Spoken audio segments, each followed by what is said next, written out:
I'm honored you've joined me. Now, I know your time is valuable, so I know I need to make this time important and impactful for you. So I want to share with you a story about a very special small business owner. In fact, he's the one that has made me so committed and made me so passionate about helping small business owners be successful in their business. Now, this small business owner started his business when he was 38 years old. You see, at the time he was working 2 jobs. He had a day job, and at night he'd work in the factory. And in fact, on weekends, he'd take odd jobs, whatever he could. You see, he had a large family. He had 12 children. And he would do anything to make ends meet. But it was a grind. Every day was a struggle. And finally, at age 38, he made probably the most difficult decision of his life. He stepped away from his regular job and decided he was going to start his own business. You see, he had a dream. He had a vision. He wanted to build a business and leave a legacy for his 8 sons. So probably the proudest day of his life was when he took his used van and he did the car wrap of the 1970s and started his business. He started his own window washing business. He was probably the best window washer you could ever find. He was very detailed, very hardworking. He was great at his trade, but he had no clue how to run a business. He kept his customer list on Big Chief tablets rolled up on the dashboard of his van. Every day he'd wake up, he'd go through his Big Chief tablets to figure out who he was going to work for that day. He'd go there, he'd wash their windows. They'd be thrilled with what he did. But invariably, there was someone who he had promised that he would go do their windows, and he'd forgotten that he'd made the commitment. Every day started out with a little bit of struggle. He didn't have any processes in place, so his equipment wasn't always ready, and it was a bit of chaos every time he started the day. He was good at everything, and so as a result, he did everything, and he didn't focus on any one thing. If someone asked him to do something, he was off and he would do it, and he would do it extraordinarily well. But rarely did he sit down and make a plan that he could work from. He didn't manage his finances very well. In fact, he didn't even have a banking account. He got paid in cash often, but occasionally his customers would give him a check. And when he got paid in a check, he had nowhere to cash it because he didn't have a bank relationship. So the only place that would cash his check was the local bar. So he'd go to the local bar, he'd cash his check, he'd have a beer.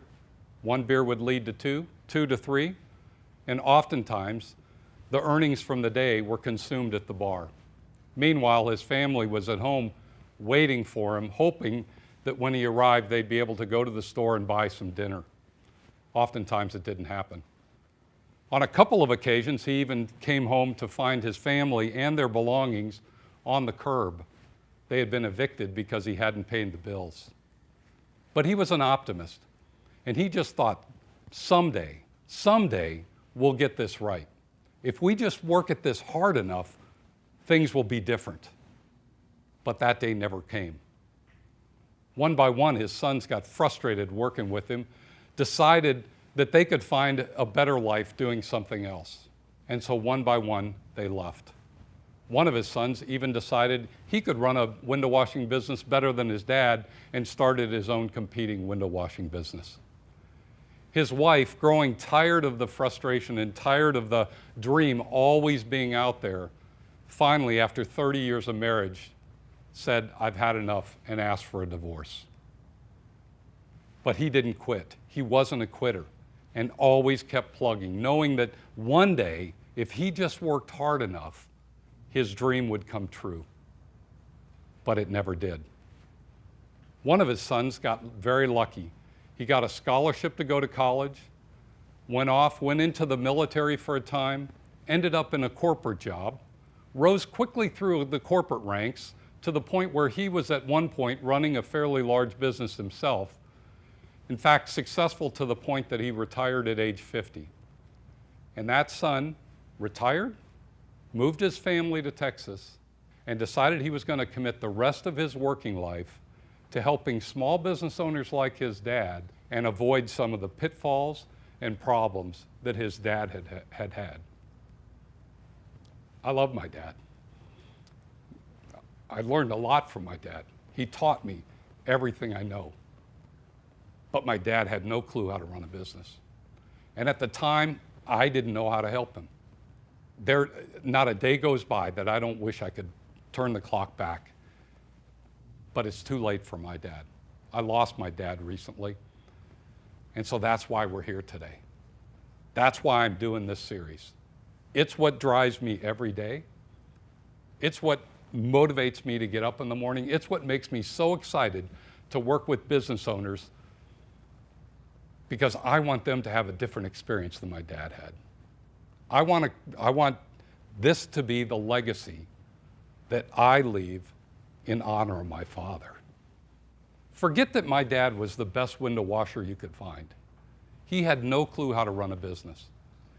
It doesn't matter how good you are at your trade. That's not what's going to make you good at running a business. And I see that happen so often, even yet today. People are extraordinarily good at their trade. They're the best at what they do, but they have no clue how to turn that into a profitable, sustainable business. Now, I know you're asking yourself, why do I need another person talking in my head? You get bombarded daily with unsolicited emails. Why would you need yet another person talking in your head? Here's why. I believe what's missing today is a fundamental underlying model that business owners can follow that will allow them to focus on the things that matter most. You see, focus is what's lacking in today's world, particularly for business owners. I believe it's what my dad was missing. The underlying model of how the business works so that he could know what to work on, in what order, and which area to focus on. Over the past 7 years, I've worked on a model. And in this next video, I'm going to share with you that model.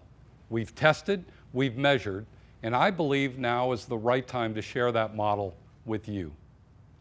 I think you'll find some of the things that we've learned to be exactly what you're missing in your business today. It's powerful and it's centering, it's focusing. It helps you to tune out the noise and get really focused on the things that matter most. Now, you're probably in one of three places with your business right now. You may have recently launched your business and are just getting started. It's an exciting time, but it's also a scary time. I believe this model may be just what you need to get off to a fast start. You may have been in your business for a while and it's just not performing the way you'd hoped it would. I believe that you'll find that you're missing something that this model might help you identify, that if you added it to your business, could truly make a difference for you. You may have a business that you've been in for a long time and is doing quite well, but you just don't know how to take it to the next level. I think this model might help you uncover exactly what it will take to grow like never before. This model is powerful, and I'm going to share it with you on this next video. But before we leave, what I'm going to ask you to do is to leave me a message. Go below the video here and just simply tell me, what is it that you struggle with the most in your business? What is it that takes your focus off the things that matter most? Which of the three categories does your business live in? Are you starting up and excited? Are you launched but struggling? Or are you successful but ready to take it to the next level? Share your comments with me. I'm going to read every one. I'll respond to as many as I can. I'll look forward to seeing you on the next video. Thanks for joining me today. Take two.